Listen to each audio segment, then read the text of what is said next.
Well, here we are again for the meeting of Autistic Radio and Autistic Association. Sometimes the details from the charity that is behind Autistic Radio leaks out over onto our open meeting here.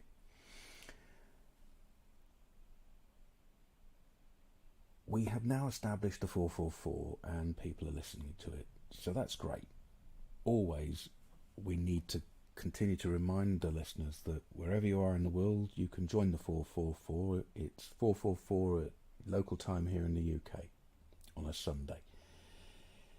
It's a permanent room now, which means that whenever you see the 444 logo on our website or on an email from us, you'll go to the Linktree links and you'll be able to go straight in without any need to tell us in advance or organise yourself.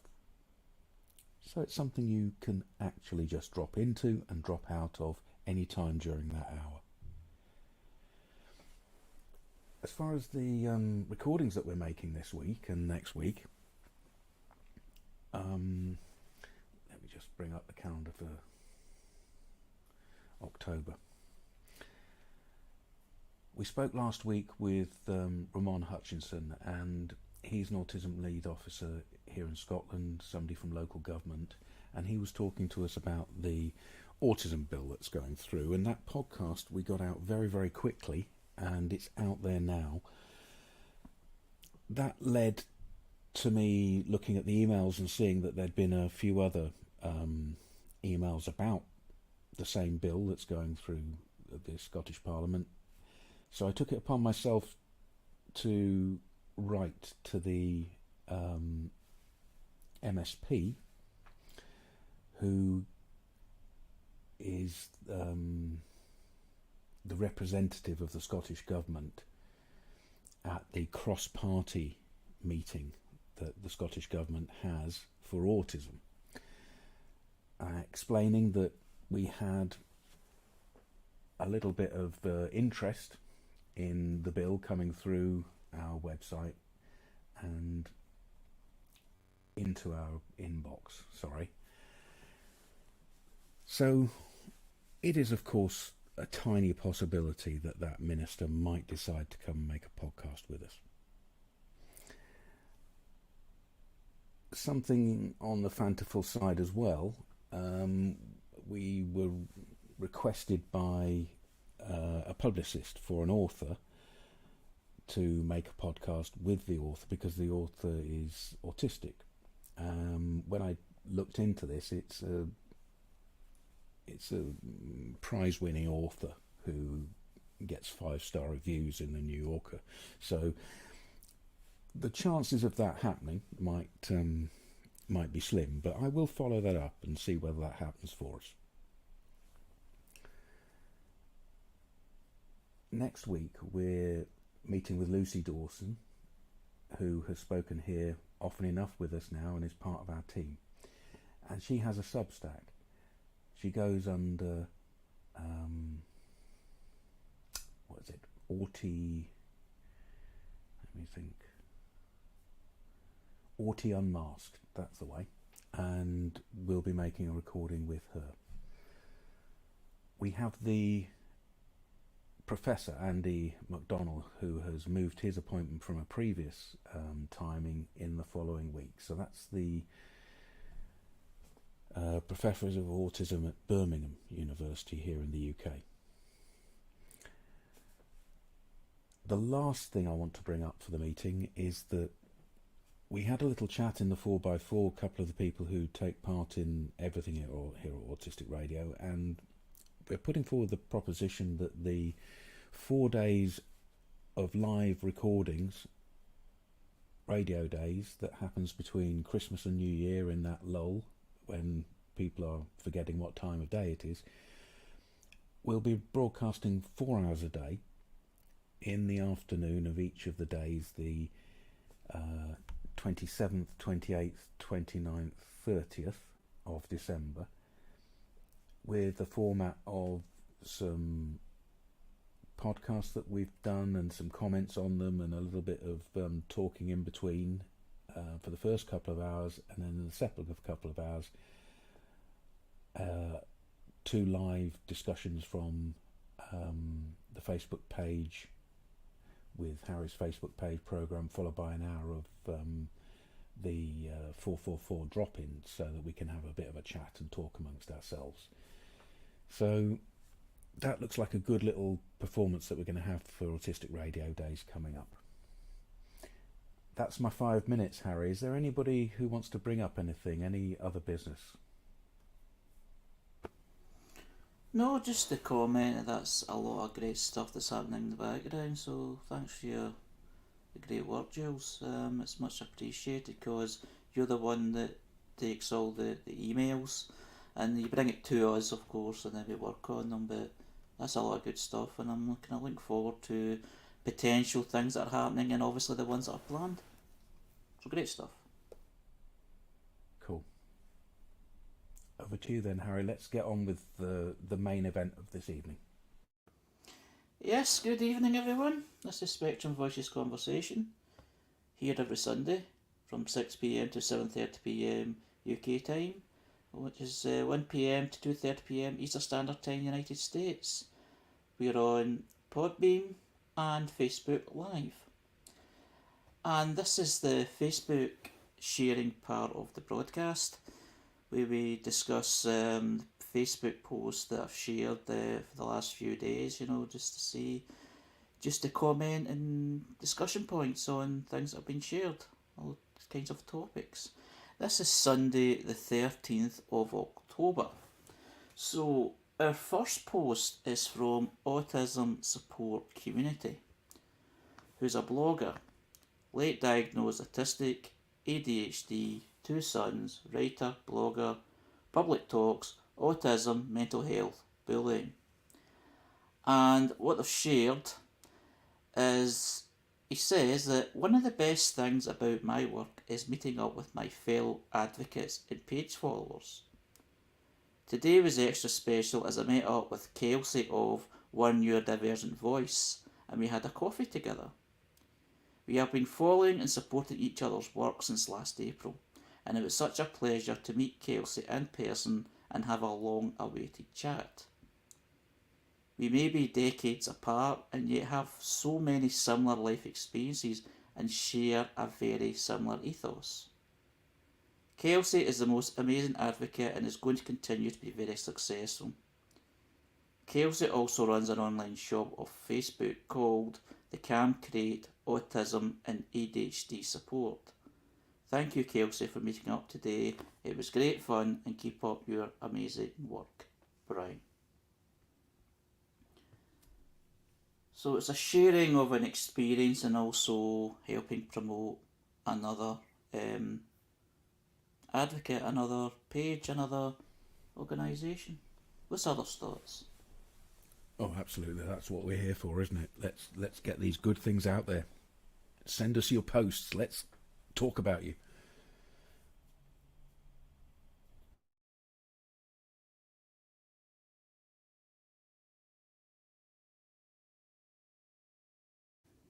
Yeah, absolutely. And just looking at the CAM Create Autism and ADHD Support, which Brian has discussed, and what it says, the introduction is the CAM Create Neurodiversity with You in Mind, Kelsey Mack. And just looking at different, there's creative moods, it's like kind of inspirational stuff without going into a big spiel, because we'll probably look to share, or I will be looking to share this in the future with any post that Kelsey does put up. But it's very good to share these things, and even though I like sharing, Autism Support Community is one of them, the regulars, the ones that have been following for quite a wee bit of time. It's always great to share someone new, so I'm happy to do that this evening. I'm always looking for somebody to contact to bring in the short introductions to series. So if they want to do a 10-minute podcast or a half an hour podcast with us, do you want to contact them through Facebook?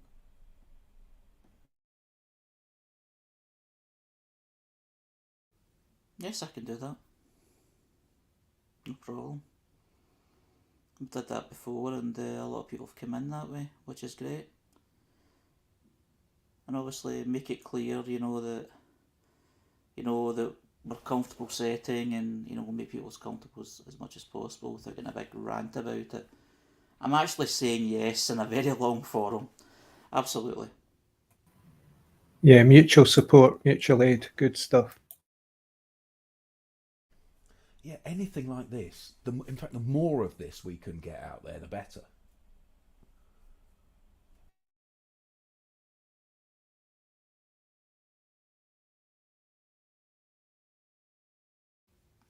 The next post is from I've Been Autistic All Along, who's a blogger sharing experience of late diagnosed autism and ADHD with memes sprinkled in.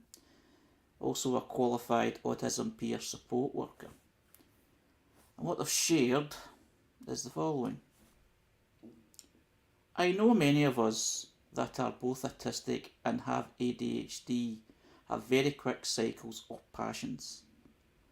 We'll live and breathe something for a few weeks and absorb every bit of information about it until the dopamine is gone and we never think about it again. I've said for a long time that I don't have an enduring passion, one that stood the test of time. I've realised that I do though. The stars, the universe, the galaxies, our solar system, this planet. I still feel the same sense of wonder as I did the first time I read a book about space when I was 8 years old. I often feel I'm not really on this planet. My body is, of course, but my soul is out there in the cosmos. I sit in my garden, look at the stars, and I know that's where I came from and where I will return to. I'm homesick for it. My deep interest, special interested, life passion, whatever you want to call it, is the universe. I might have fleeting interests in circuit machines, attachment trauma, alpacas, Hosier song, tarot cards, or Borderlands 3, but none of them can hold a candle to the universe. That's for life. What's other thoughts? Passions are often right under our nose. They're the most obvious thing, and yet very often we can't see them. Sometimes it maybe takes another person to point them out for us, but I kind of got that from what this person.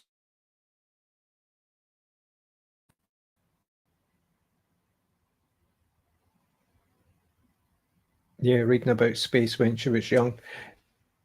Passion doesn't even have to be total involvement. It's almost like a love you have for something and will always have. And often that thing is very hard for you to see yourself until you, luckily this person's realised it. I'm very pleased for her.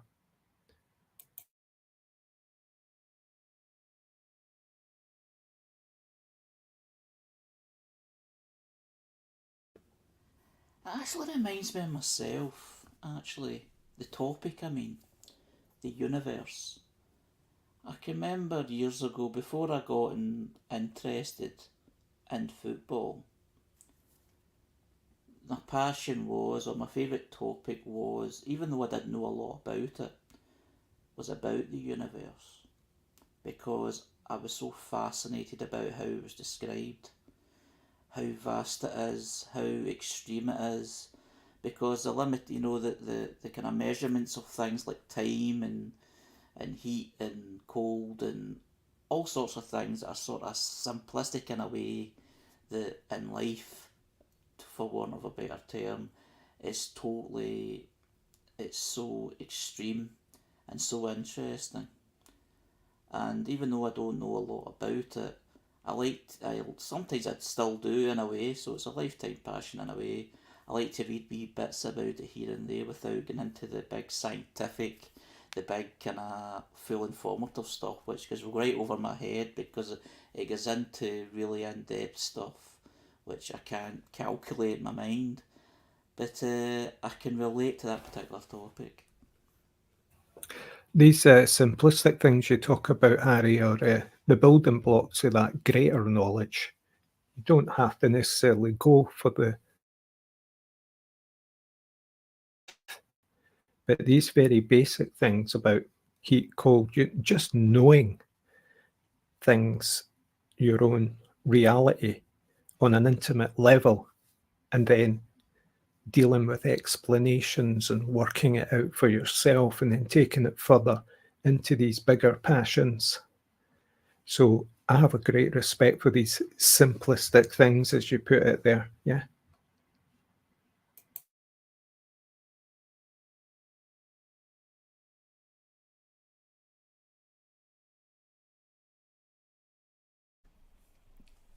To me, it reflects something about the autistic experience, which is the inquiring mind aspect.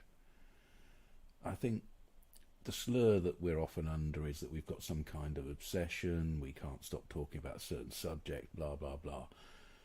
But I think the more likely scenario for most people most of the time is that they have a sense of inquiry that wants to go deeper into a topic quite quickly as soon as possible when they find out about it, to really dig in there, and it takes up a concentrated period, and they're happy with that.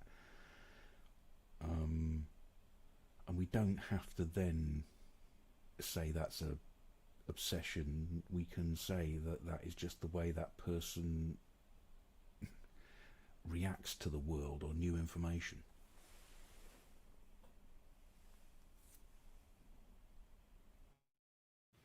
Yeah, very true. Um, the thing about interests, particularly about the universe and other things, is sometimes I just want things to be explained simplistically. Because sometimes great information can be so complicated for my autistic mind anyway.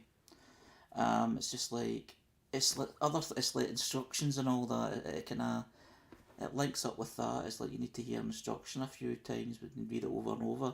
It's the same sort of thing. It's just like, what are you actually talking about? What do you mean? What are you describing?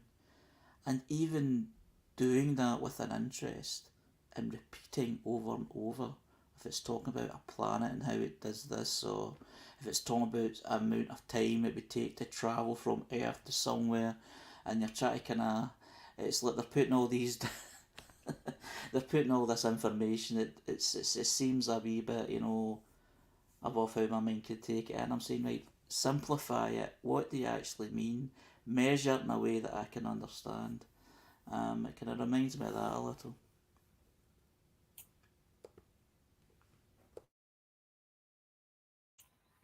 Not even just simplify it, is just find a way for me to access it. I think that's where education fails a lot of people. They have such a model of how to teach. They can't really give the time, energy, or cost to helping people find their way of accessing information.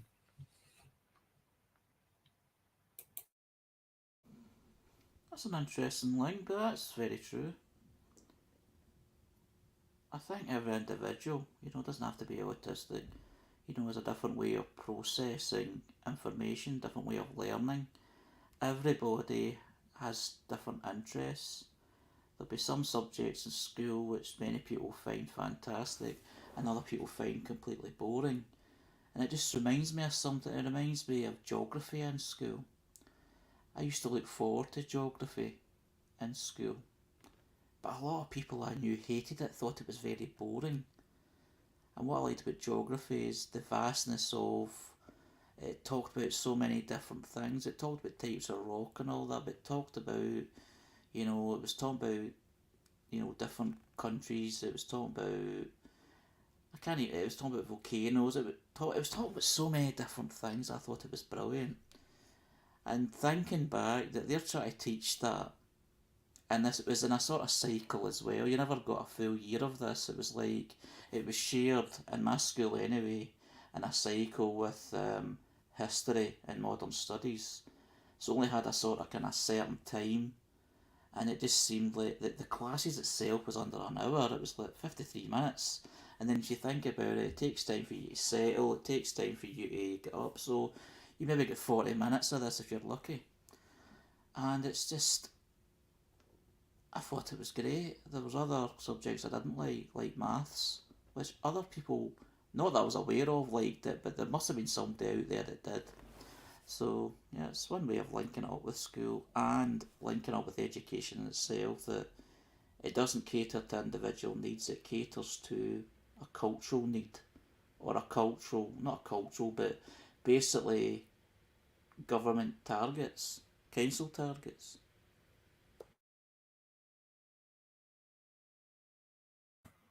We don't like targets.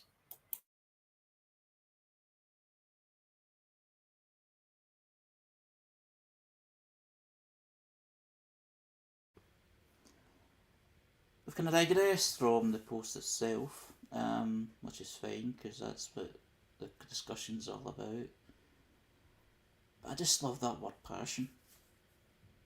Um, because we've talked about it before. We even had maybe more than one podcast on it. It was like, if you've got an interest and you're really into this interest, no matter what it is, it could be something like art, it could be something like poetry, it could be something like following a program or building things, building models or whatever. I love it when it came to the artistic representation to other people. It looked like obsessions. It's that was the word they talk about, obsession.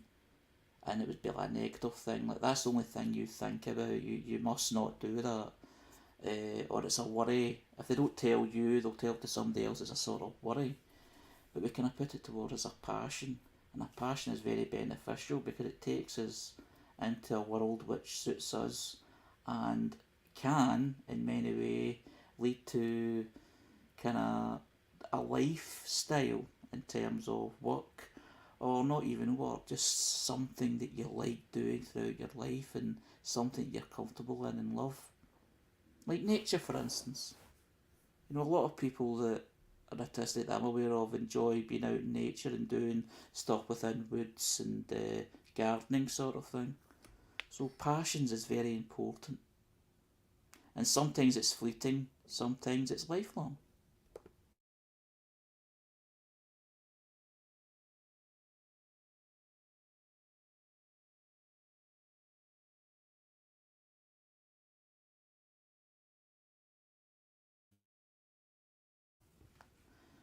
The next post is from Aurora Consulting,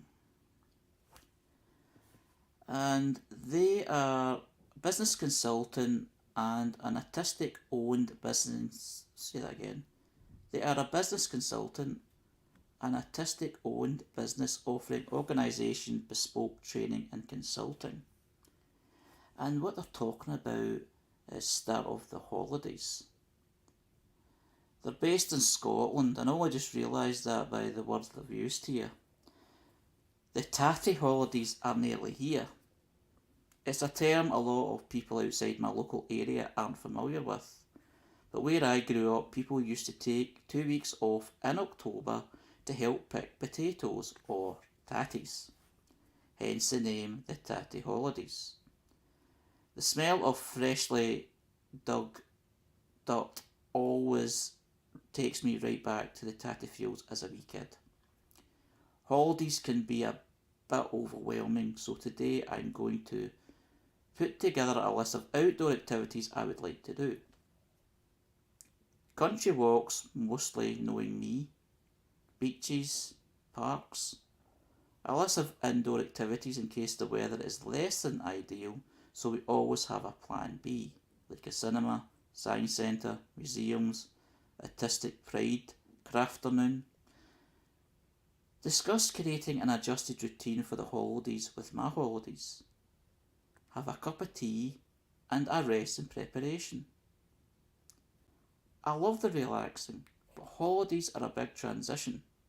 This time of the year can be so hard to manage sensory input too, so be gentle to yourselves and enjoy the break. So this is referring to the October holidays in the UK. I'm not sure if others have that, but it's like from school timetable. What's other thoughts? Am I right in thinking that holidays are an invention, in order to balance out work? Or are they derived from holy days, to take a break from something, I suppose? But I'd always thought it was one of these things that was invented in the industrial era. But tatty holidays, yeah, the howkin. Yeah. There's a bit of me that always thinks about the gleaners who went after the harvest, picking up what was left behind, using what was left over. But yeah, having breaks is a good thing. I think you should, well, not should, but, access that break for yourself whenever you can. Shouldn't have to be so hard on in life that we need this specific, holiday, which can be pressurized in itself. But I'm just loving that look of the green woolly top and the hot mug, making me feel nice and cozy.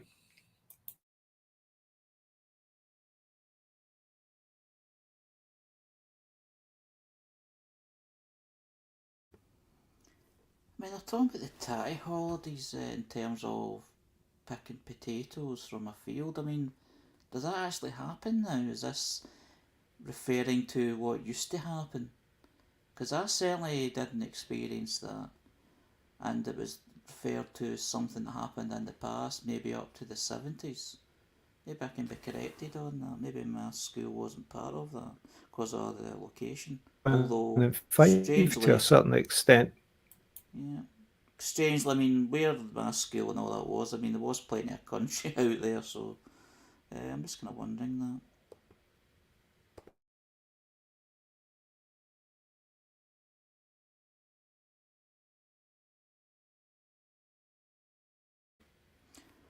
I'm unsure where holidays came from, but I think your suggestion, Raymond, that it may have been created, a lot of holidays were created for religious festivals that I'm aware of, but a lot would be a lot of holidays were actually fought for.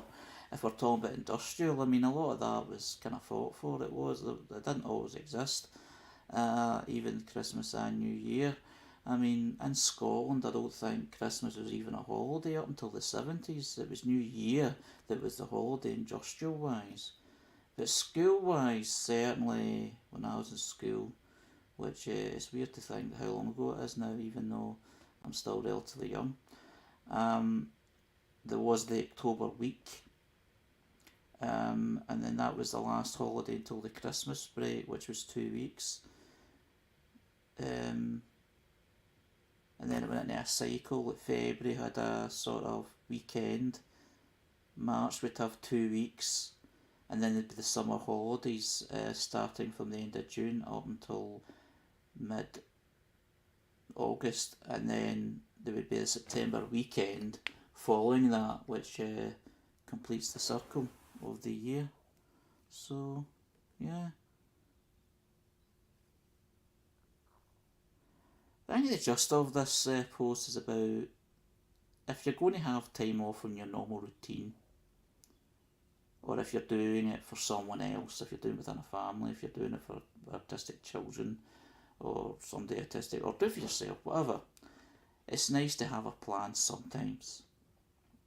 And if you have a plan, it's quite flexible, so it doesn't cause any animosity, whatever. Because if you create something that's too brutal, and even if it's a good thing you're doing, that becomes an anxiety in itself. I mean, it certainly would have been for me.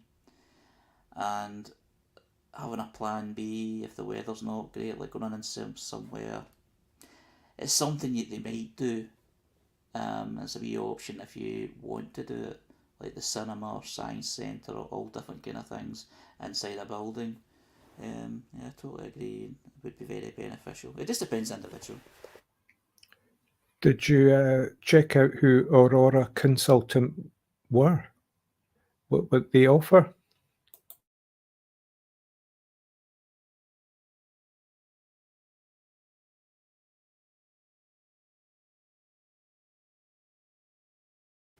I'll have a look right now. I've shared them before, but I'll go into the page right now. Yeah, it used to be a different organisation up near Aberdeen. Yep, it's sorry to interrupt, Jules. What it says, as I've said already, it's an autistic owned business offering organisation, bespoke training and consulting, and it's based in Aberdeen. Tatty country.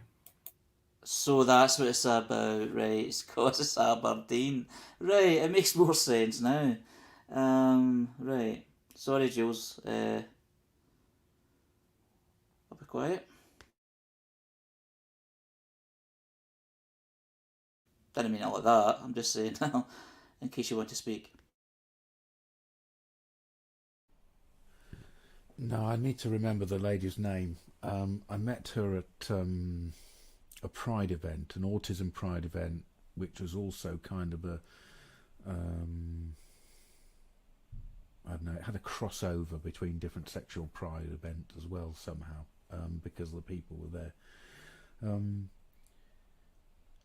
There was an autistic organisation, the name of which I forget, that's now morphed under the influential person, and they're making a consultancy career out of it, Aurora Consultancy. So in comparison to everything else that we look at out there that's something to do with coming from one of the main charities, I think basically we're saying we're on this person's side.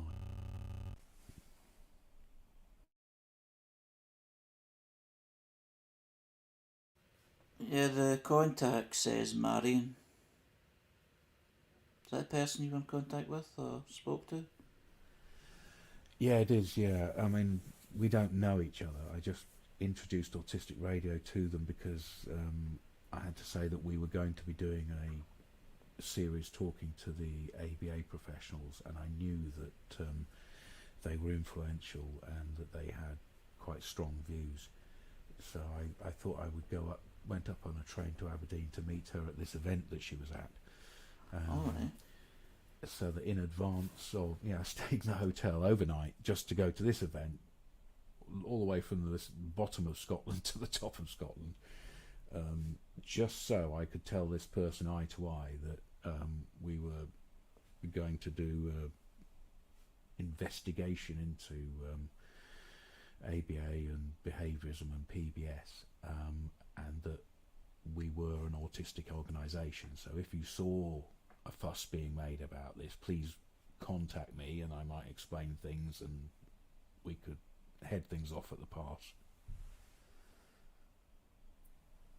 I think there's a video on YouTube with this woman and a bunch of others, and a Muslim woman, I think, talking about sexual pride.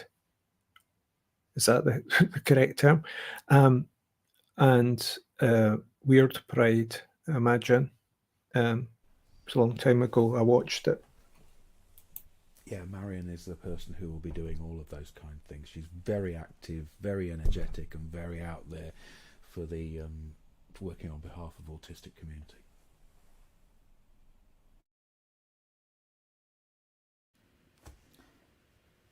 The next post is from Asking Autistics, which is a podcast, an autistic podcast by autistic people. And they've shared a quote on experience from Alina from Il Hyper Focus. And what they say is, people tell autistics, why don't you ever come to social gatherings? We invite you, we want to see you. But in reality, they want you to go and mask. They want you to go and socialise like a neurotypical. What's people's thoughts on that comment? Or they want you to feel guilty for not going. I've been discussing this recently. It's a protective measure to not socialise sometimes. Sometimes it's too demanding sensory-wise or even emotionally. So you have to assert your boundaries without going to excess. So, but it arose because I was curious about whether or not the fact that, sometimes when you think, why does no one get in touch? You then ask, well, do I get in touch with them? And then I began to explore, like, well, maybe that's not the way to make contact. Contact should happen in another way. As we were discussing earlier, different ways of knowing things and learning things. So different ways of relating.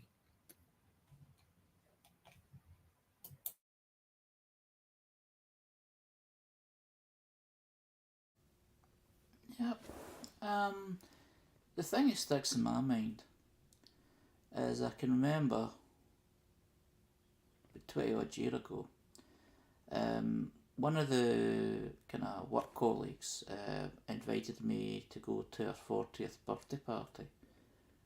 And she didn't feel bad, didn't let me feel bad if I didn't go. But I felt bad for not going. And the reason I didn't go is because of the location of where the party was going to be. And public transport from where I lived, it would have been like 2 or 3 trains, and it's for an evening event, and then it's like the worry of how to get home in terms of the last train and all that. And if you're in a social setting and you're trying to relax, the last thing you want to do is think too much about the way home. And that was before the use, or certainly my use of mobile phone, for up to date information in terms of timetables and public transport, etc. So I ended up saying I was ill and I couldn't go because I was ill, and I actually felt bad for that for many years, because it was someone that I worked with, someone I was friendly with, and they invite me to a milestone event like a 40th birthday party, and it kind of stuck with me.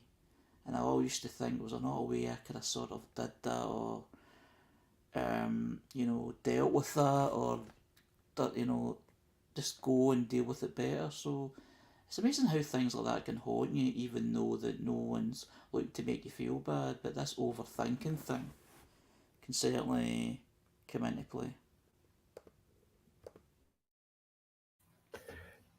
It is very stressful, Harry. I mean, in a way, you were ill, because even thinking about that can make you ill. It kind of makes me feel a bit queasy just thinking about organising, getting to something like that.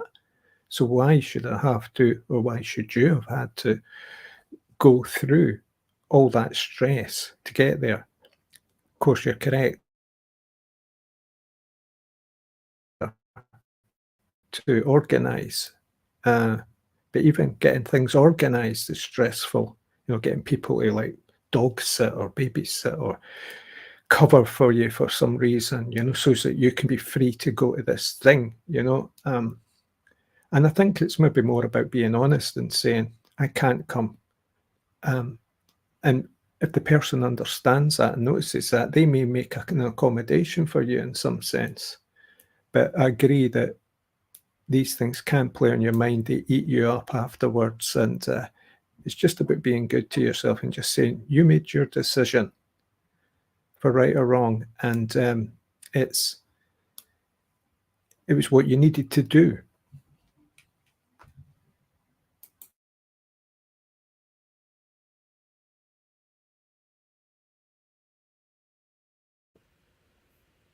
The thing now about social events I'm invited to, I'm actually a lot more comfortable with going to social events. It obviously depends who's inviting me. And this is kind of humorous in a way. It's like I've been invited to a Halloween party in a couple of weeks. In fact, I think it's a week. It's a couple of weeks. It's a couple of weeks yesterday, and it's a fancy dress. And I was going to do my my simple option of being good as a Scotsman, because I've got a Jimmy hat, and I'm growing my beard again, the kind of ginger beard, wear a Scotland top, and I've got a tie, it's a tartan tie, and then maybe add to that and almost just something humorous. But then my dad kind of showed me a Budweiser bottle. I think my brother used it one time. A Budweiser bottle. So I'm going dressed up as a Budweiser bottle, and I'm not feeling that stressed about it. I'm actually looking forward to it. But in fairness, it's easy to get to, and I'm going with other people as well. But in general, getting invited to social events is a bit of an overthinker. It depends what you're going for and who's inviting you. But as I got older, obviously I choose where to go. I mean, I've been invited to the birthday parties up in Glasgow and all that, which is, fairly simple. I've got a friend that lives in Glasgow, and I've got brothers that lives in Glasgow. There's a sort of this kind of plan B, or this sort of comfort option where after the event itself, you don't need to worry about getting home, you just need to go somewhere sort of local. So all that comes into play. But I always, maybe I don't. Because what this post is talking about is the masking thing, I suppose. You're not acting like yourself. But then there's always these different versions of yourself anyway. I think we've talked about this before as well. In podcasts and broadcasts, it's like people know a different version of you, because I behave in a different way with my friends to I would my parents, and even different with my siblings to my parents, and how you behave, what you say, how relaxed you are. And if you're going to, of course, invite to this socialised event, you're trying to be a bit restrained and behave. Not that I'm someone that doesn't behave, but sometimes you get too relaxed, it can get quite loud. Although I'm not the loudest in the room, but it does put things in perspective, because how you act, does someone think you're strange because of the way you act, or do you need to restrain yourself so you don't look strange? I mean, at least I don't go to places and start fights, which a lot of people have done in the past, especially when alcohol's involved. But I'm digressing a little bit. I do understand the gist of what this is saying, because, as I've already described, I've kind of overthought and kind of went through that sort of experience myself. Are you going to wear a mask, Harry? I've been dying to ask that. I think my face is the only thing it's not covered. it's like it's a Budweiser bottle with a hole for your head. So your face, not hole for your head, your hole for your face. So This sounds good. This sounds yeah, good. I See, think it's going to be great, because, in fairness, the people that I've invited, I've known them for a long time. I know a lot of people that are going.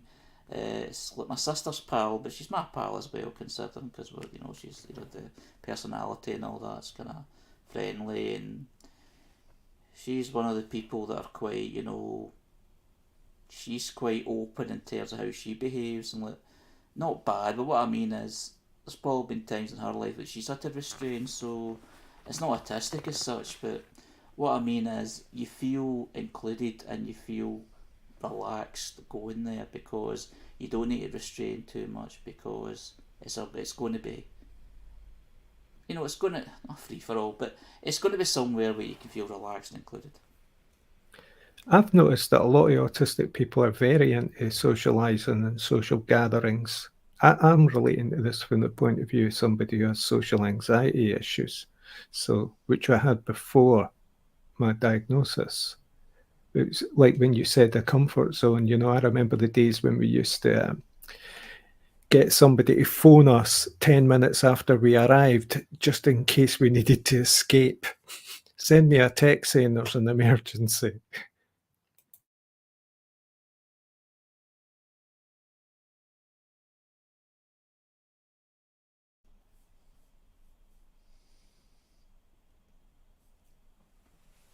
I'm slightly upset, I suppose, by the post.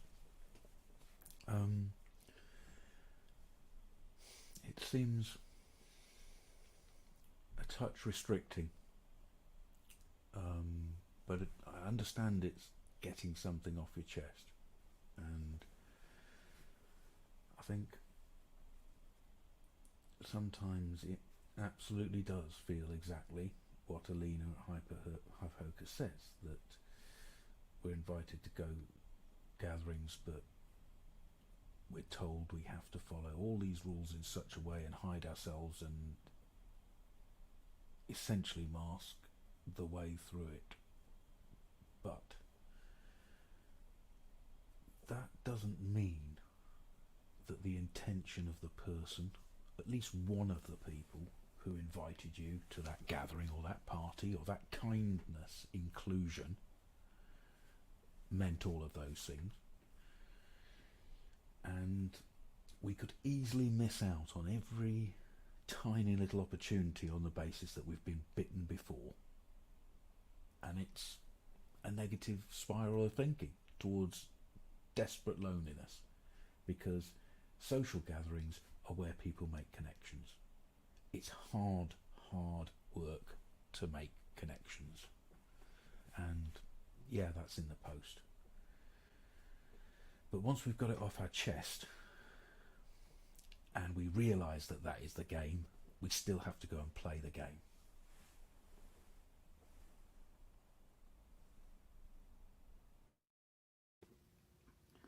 That's a fair point. The post itself, which is understandable, is like, yeah, wait a minute, but not everybody that invites you to go somewhere is expecting you to restrict yourself. You must behave a certain way. And I get what you're saying, because if you do feel that way and then you never go out, it's very restrictive. Because I know what it's like. I mean, I can become this lonely creature myself. It's like I yearn for a lot of socialisation.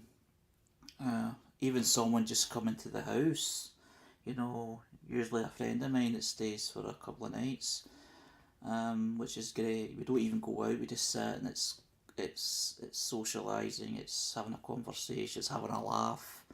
It's quite comical because we're all in our 40s. We talk like old men. It's quite funny, and I think he kind of acts a bit older because he's actually got children, and his oldest is even in their 20s. But I'm digressing a bit. But I mean, last weekend I was invited out by one of my sisters, just to go out. I think Harry, it's your like sound late. is breaking up there. What was it? How is Is it it now? okay for you, Ray? Sounded okay here. Okay, it's my end. There's some internet dropout happening though. I think it's Facebook.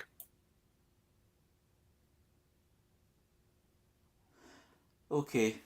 Basically, what I was saying is about the socialising, and I've had the opportunities, and I've taken them to go out socialising, even though I knew that there'd be certain things I need to prepare for. Like, I was invited by one of my sisters to go out, up to Glasgow, to take my mum out as part of I think it was part of a birthday present.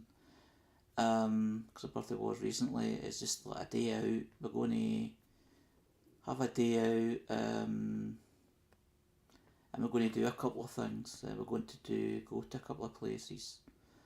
Um, like have a meal and and then they were going to go shopping, and then they're going to meet us back in pubs and then go to different pubs and locations. And I knew that being a Saturday, it was going to be busy, it was going to be quite intense. But it seems if you're around a circle you're familiar with, i.e., family or friends, it's like you feel sort of protected. So, the socialising aspect in terms of the environment, even if it's a strange environment, if it's somewhere new, actually feels, you kind of feel you're in a sort of bubble and you enjoy it more. And if you think that far ahead that that's going to happen and you're in that relaxed company, it's very helpful.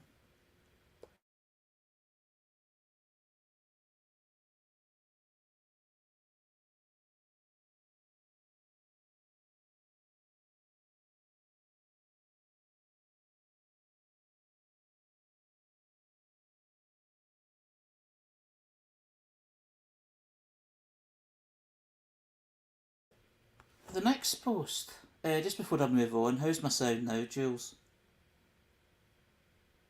1 2 1 2 1 2. I think it's come back again perfectly. Okay. Alright with you, Ray? Yep. Yep. Just making sure. I don't want to get into all this hard work and nobody's hearing me. I don't want that. Anyway, joking aside. This is hard work, you know. Oh. But anyway, thank you. But you're enjoying it. Oh, I'm enjoying it. You can probably hear me smile. But anyway, over on Podbean, yes. Justin has mostly expressed himself in emojis today, and to the last one, he's got a big foaming pint of beer, a red-faced, totally angry emoji, and then a drunken, oh god, this is crazy kind of emoji. So basically, I think he's saying, oh no, social events, don't want them.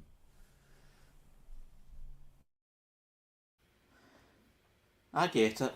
I do get that side of it as well. Yeah, I'm with him. Yeah, I'm with Justin on that. It just depends who it is, or maybe not, but in my experience it depends who it is. But I know that sometimes social events like family gatherings can be quite intense depending the location and obviously the event itself. If anybody suggests to me a social event, the first thought that comes through my mind is no. And then I have to restrain myself to try to make the effort to decide whether this time or this one it's worth the risk, whatever. And I have to say, some of the connections that I have in my life now have come from things I did not want to go to or get involved in. It's just the way it is. You have to make some kind of contact with other human beings to be in contact with other human beings.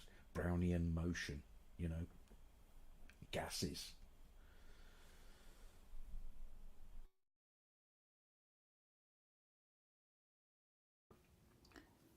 The next post is from Neuro Wild,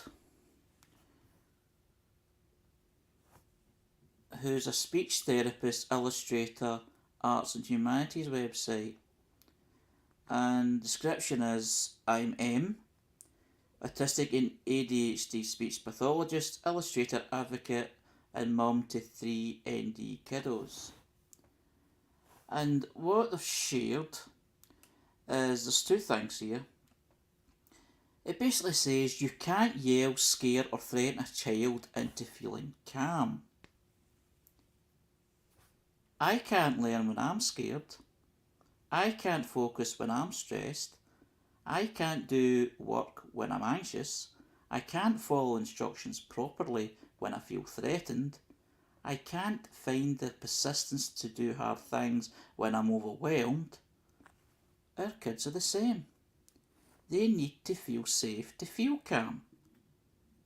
And safety does not come from yelling, threatening, or fear. It comes from empathy, connection, and co-regulation. Yes? What's people's thoughts? I'm curious about this word regulation. It's been coming up a lot recently and stuff I've been reading or hearing. And this is co-regulation. I suppose it's like management of oneself and others. Is that correct? Coping strategies. Well, that's what I'm taking from it, yeah.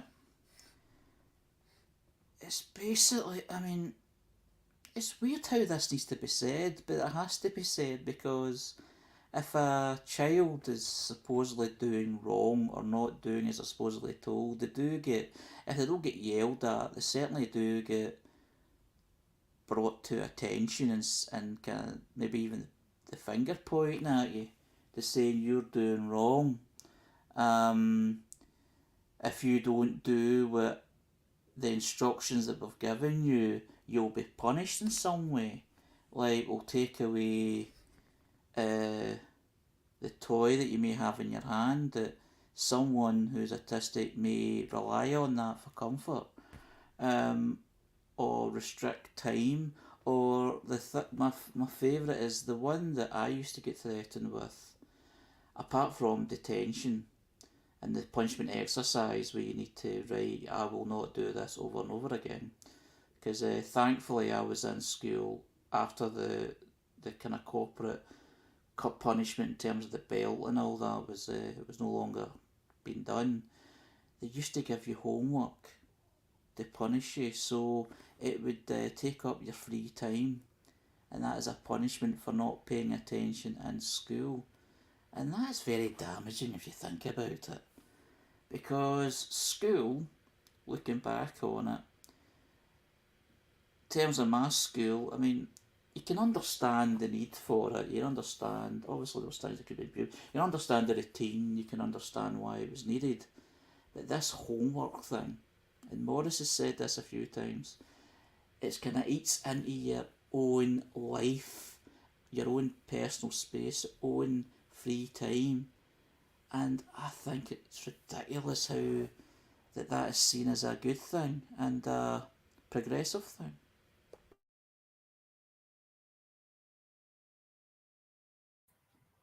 Yeah, I agree with that, Harry.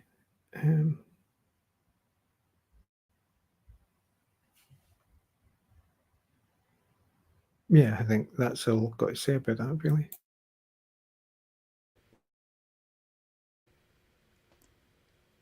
I'm just going back to my own experience. Was I yelled at? And there was a time where I was yelled at for certain things. Hey, you stop daydreaming, pay attention. And that alone, in other people's experiences, and probably including mine in fairness, was quite, this is the thing as well. I don't know if it's still like this, and I certainly hope it's not, but from what I remember, there were certain teachers that ruled by fear.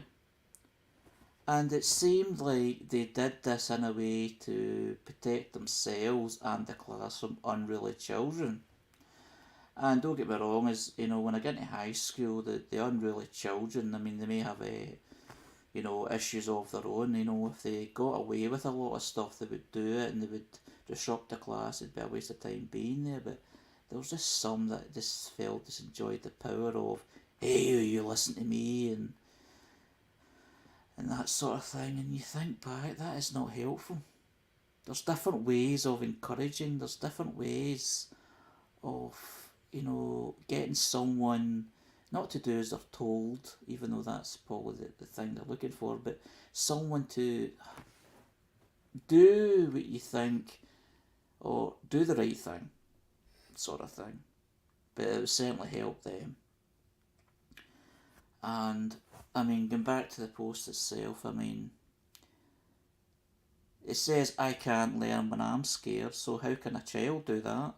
I can't focus when I'm stressed, so how can a child do that if they're feeling stressed, to the teacher that's making them feel, that way. I can't do good work if you're anxious. You're anxious of doing wrong, because to do good work, you've got to make mistakes, and you'd be terrified to make a mistake in case the teacher is on top of you.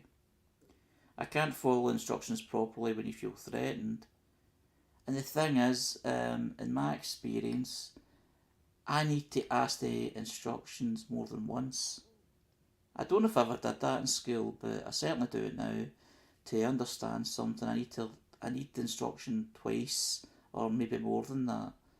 And I've even asked people to even just email it to me. Obviously, that was an option at that time. I can't find the persistence to do hard things if I'm overwhelmed.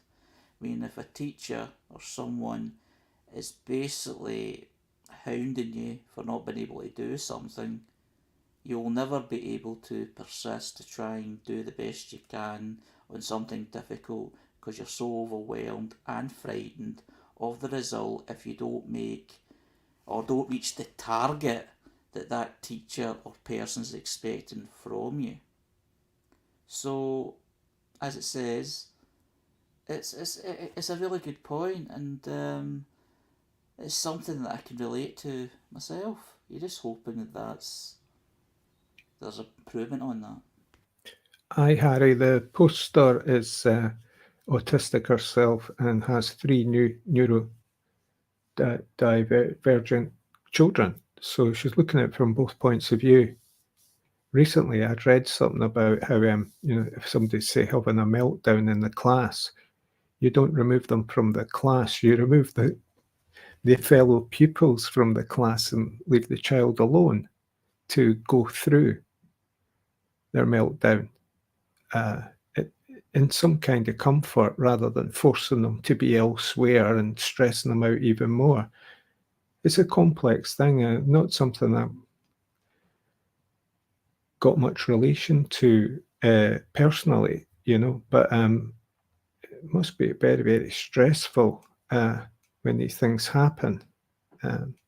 I can remember in the 70s, kids freaking out in school. Nobody knew what it was. They just thought they were a bit, whatever the word was back then, just unruly. But they always got to stand outside. That was a punishment. Go out so that we can carry on doing this thing we do in school, of like everybody together doing the one thing. You bad boy outside. You see what I mean?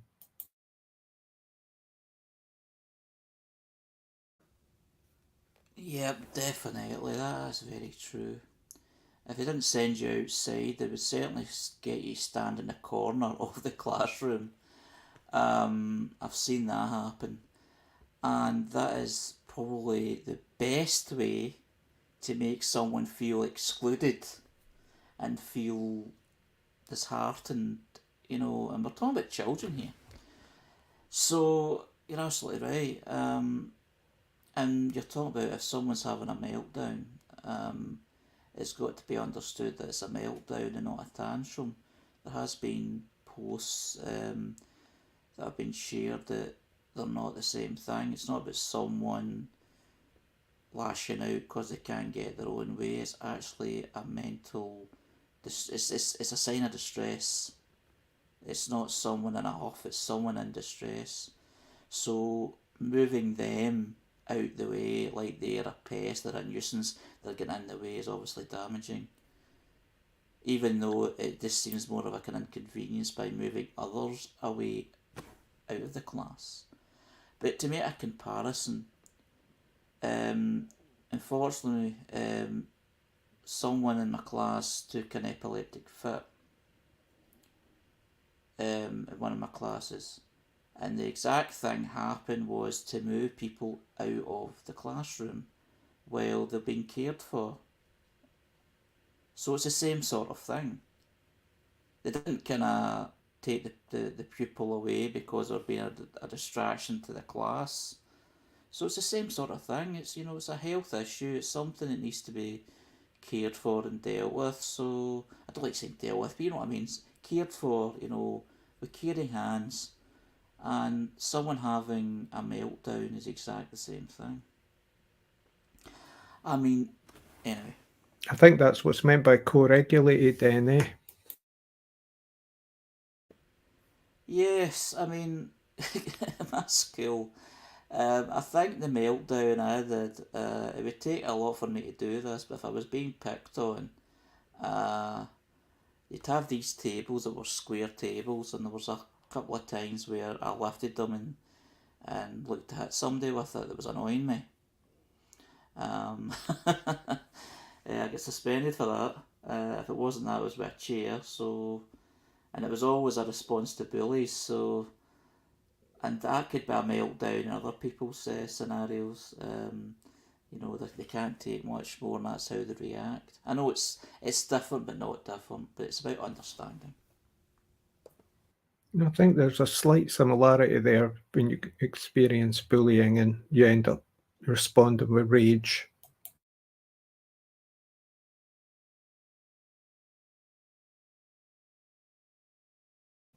Definitely. But I can certainly understand with what the post means, and I would hope there's more understanding, even just by reading this.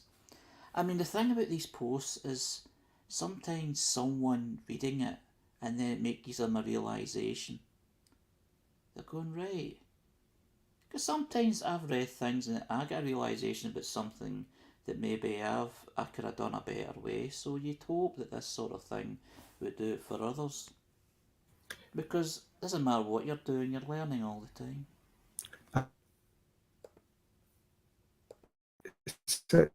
It's a gift to a certain extent to post something like that.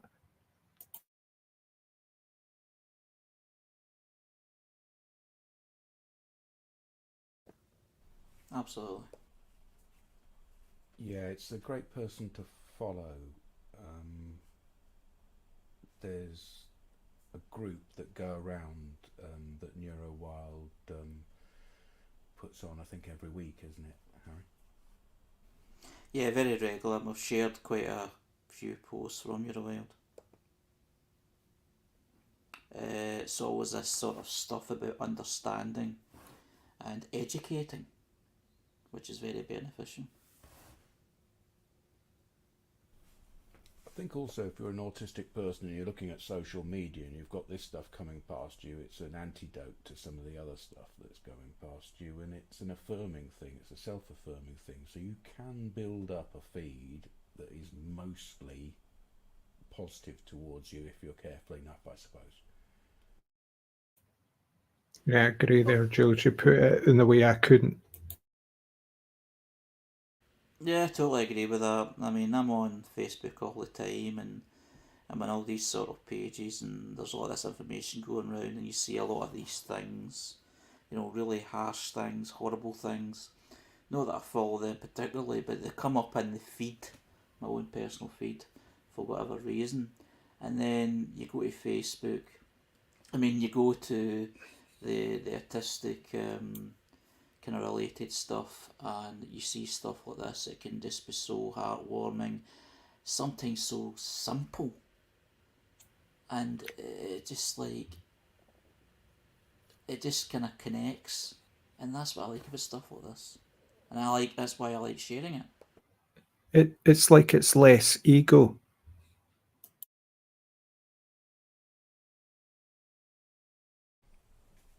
It's another version of those building blocks of self-help, autonomy, punk rock, independent, weird, looking after yourself, finding a different way around it, improvisation that's all about autistic independence and the autistic revolution, brothers and sisters and everybody else. Right on.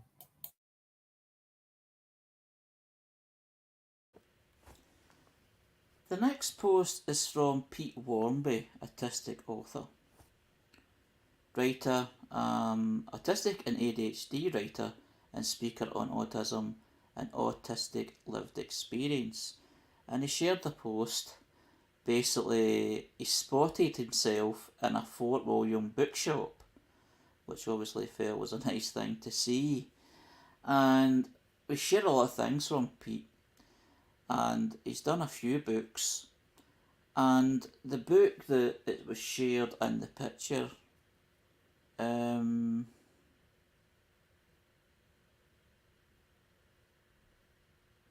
not actually sure. There's that many things, but the book that he has done recently, just to highlight Pete himself, was Untypical. And it says, imagine a world where people can say, oh, do you mind if we don't shake hands? I'm autistic, you see, and be acknowledged as treated as an equal. And what the book says on the cover itself is how the world isn't built for autistic people and what we should. And I'll say that again. What the book says itself on the front is how the world isn't built for autistic people and what we should all do about it. And as I said, it's called Untypical. And I share a lot of things from Pete. He usually shares a lot of quotes from his own books and from other people regarding the autistic experience and the lack of understanding from, the typical kind of culture that we live in. And a lot of inspirational stuff comes from Pete. So I just found it quite amusing when someone says, oh, I seen myself, well, you write a book, you do what you do, and then you're just going about your daily thing. You say, oh, there's something that I've done, and it must be quite a nice buzz and a nice kind of, a great feeling to see. So I just thought it was worth sharing. What's other thoughts? I got a bit spooked there reading he spotted himself in a Fort William bookshop. I thought, well, a doppelganger.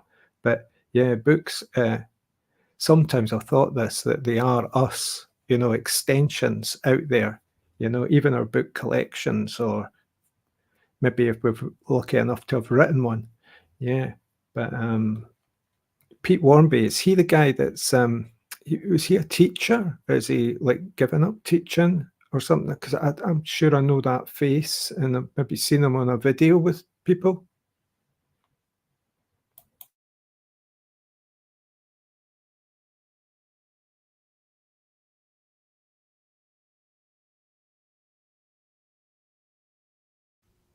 I think he may have a teaching background. I think that's part of his work, or has been part of his work. But I may be wrong. There's that many people that I share, but you may be right there, Raymond.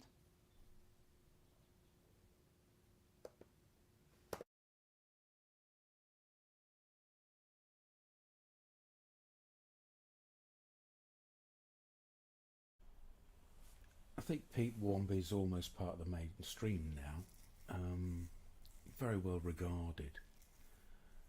There's a couple of other books that have come out recently, and I must find some details so that I can ask you to put them on the Facebook page for us, Harry.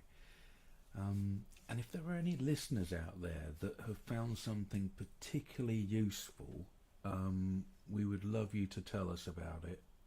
Or if you're the author themselves, come forward. Let's make a podcast and get that to be something that's part of your repertoire.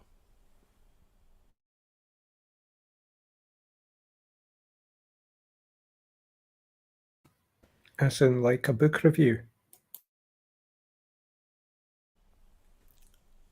I'll take any format of podcast that any autistic person or people who work in autism wants to make.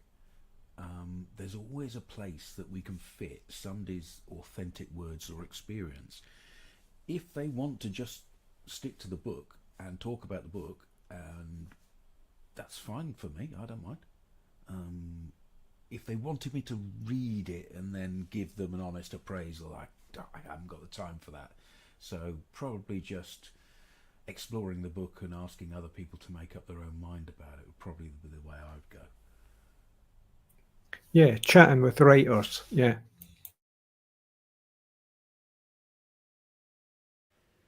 Yeah, that's something that we have done, not just with writers, but people's own work, people's own projects, art, things like that.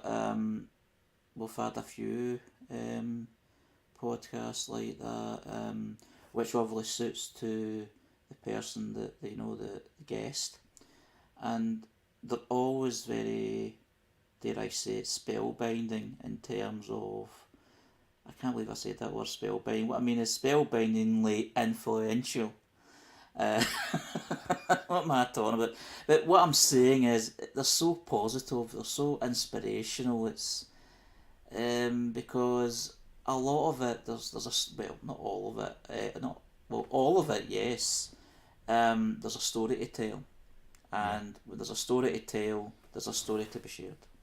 Yeah, there's a weird serendipity of strangeness out there that is fascinating. And sometimes it's a 10-minute thing we put out there, and sometimes it ends up that the person talks in such eloquence, it's a whole podcast of 30 minutes. And they're just talking about whatever they want to talk about. Introductions to series, we call it. And some of those people then go on to make their own. Autistic Knowledge Development originally came as a short introduction to, and ended up with a regular podcast.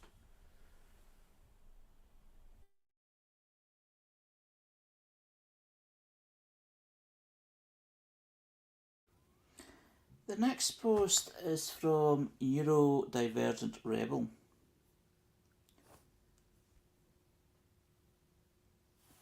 Whose Lyric Rivera, they, them, trans, non-binary, gender fluid, hyperlexic, autistic, ADHDer, educator, artist and best-selling author. And what they're talking about is, the post was, I'm starting a new part-time job today, wish me luck. In brackets, new is often hard for me. And I think they've actually put another post up saying that it's actually been delayed for a week. But the reason I shared this is about this new thing. It's something, even though it's a great thing, it's like a new thing to get used to, a new thing in the routine. And it's just something I thought was worth sharing. Because I know that new things that I've done, including Autistic Radio, as good as it is, it takes a little while to get used to. What's other thoughts?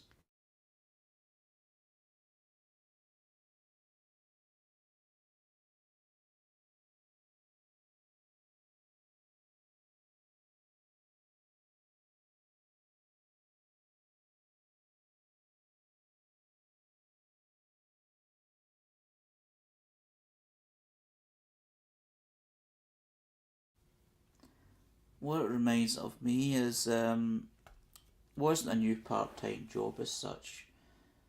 Well, it was a new part-time job, voluntary, which was in Oxfam, doing administration, finance, which was very good. It was a 4-year experience. It took such a long time to get used to because I wasn't used to it.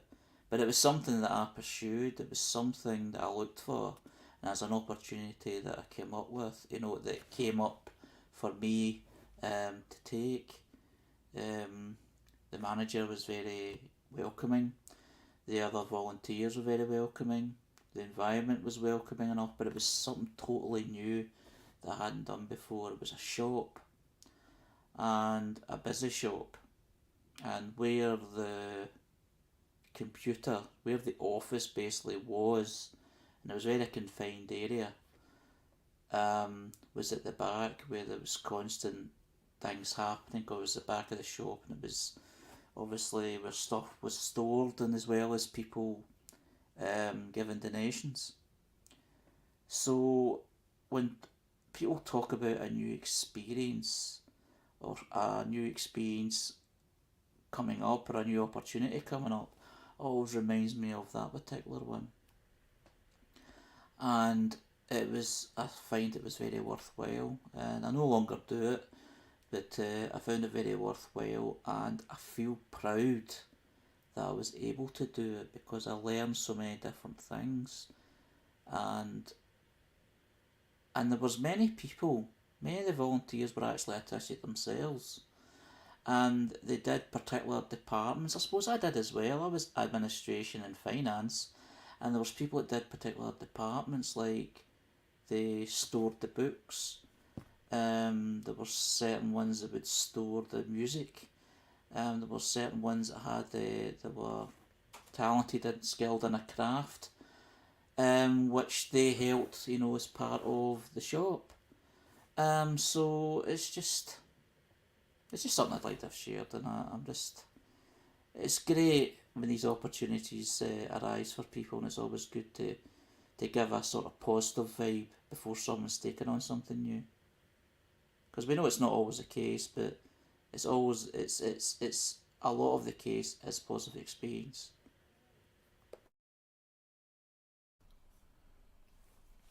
I'm really glad for the person, because this is obviously what they want. They've got the tingles of excitement before they jump into the cold water, and I really hope it's a really good experience and part of what they want to do. From my point of view, the idea of taking on a part-time job and going into that environment at this point in my life fills me with horror. I could do it, but I think I was less anxious when I was going to my first secondary school and I was leaving to go to a boarding school than I would be if I was going to a part-time job where somebody else was under my control, and where somebody else was controlling me as an employer. I have been self-employed pretty much all my life, for all the decades, and this person is bravely going out into a part-time job, and I wouldn't do what they're doing. Hats off to them.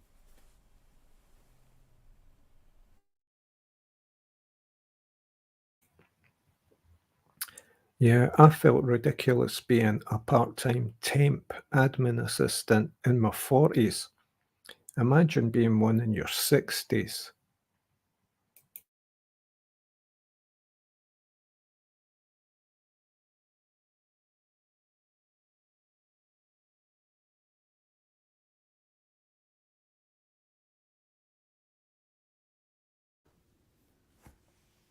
The next post is from Wild of Brain, Anisha Lajanta, writer and neurodivergent coach. And what they've shared is about the book called Wild of Brain. An Extraordinary Life, Two Diagnoses, Clues for the Neuro-Curious, Hope for the Struggling. And what it says is, here it is.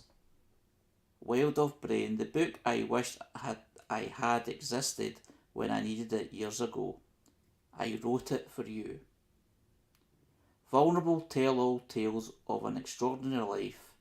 The relief, anger, grief rollercoaster ride of a double whammy, late diagnoses of autism and ADHD, and vital resources to support neurodivergent humans to live life their own way.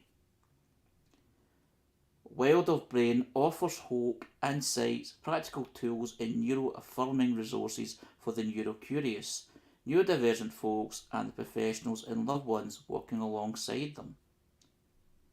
A hybrid of maverick memoir, lived experience, insights, and shudder self-help. The Wild of Brain book is a gateway to exploring neurodivergence, a toolbox for the newly identified, and solidarity and solace for elder neurodivergent folks. It's a way of scaling up my neurodivergent specialist coaching work to reach more people with the framing, practical tools, information, and systems essential to customising a life that works. To quote one reviewer, this is a one-stop shop of all you need neurodivergent goodness. Links to buy the book is in the comments. What's other thoughts on this?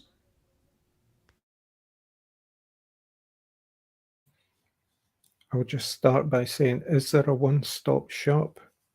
You know that cliche, you meet one autistic person, you've met one autistic person. Are there rules that will, or framings that will work for everyone? I do appreciate people putting out their experiences and learning, yeah, and I hope that's what this is. Well, that was a reviewer giving that comment, in fairness, and that's what it felt to them. But I like stuff like this, although I haven't read it, but it's potentially an opportunity for many people to get some answers or some guidance um, to themselves. And I don't mean that I sound as brutal and direct as it does, but basically it's something that could maybe help a lot of people, and maybe something that people have been looking for many years.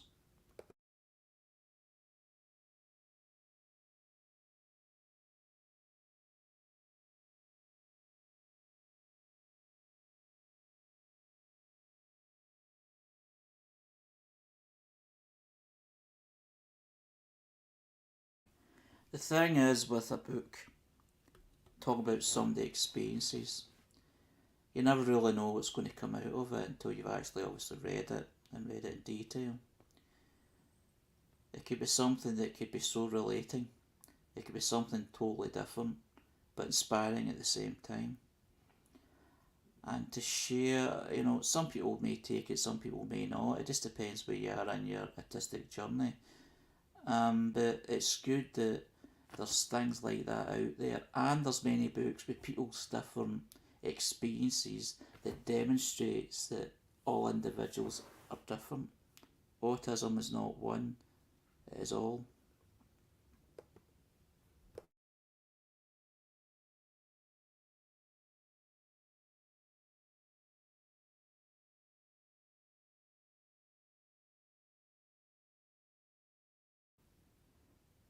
Well, this is coming to the end of the broadcast for tonight. Thanks for everyone for taking part, and thanks for everyone who has shared those Facebook posts for us to discuss tonight. It was a really great discussion as normal, and but always come out with something new. There's always something inspiring, something well worth discussing for the stuff that we share. So thank you again. So this is Spectrum Voices Conversation, here every Sunday 6 p.m. to 7:30 p.m. UK time, which is 1 p.m. to 2:30 p.m. Eastern Standard Time in the United States. So thank you again, and over to Jules.